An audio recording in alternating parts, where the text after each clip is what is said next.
All right, take a look at the ULIBERMAGNET black magnetic hooks. That's cool. So it actually came with some straps, so if you got like a long extension cord or something like that, you can strap that guy up. That's nice.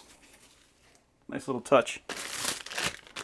So here we got our magnets. You can see we already got our studs attached. On this one, we got all of our hardware. You can see these rings right here. So those are these strong magnets that are going to be holding this onto the wall. I do like that it comes with washers and lock washers with our nuts. And here's our hook. See, it is rubber coated, so you don't have to worry about scratching up anything that we're going to be hanging on top of it. So I'm just going to take the magnet. I'm going to drop it through the top hole.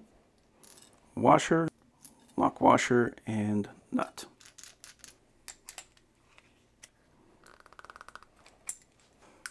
Yeah, so that's on there nice and strong.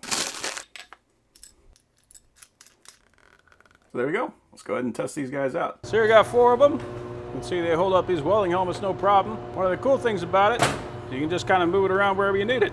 So you don't have to drill holes. You just kind of place it wherever you want. So yeah, here's some great hooks.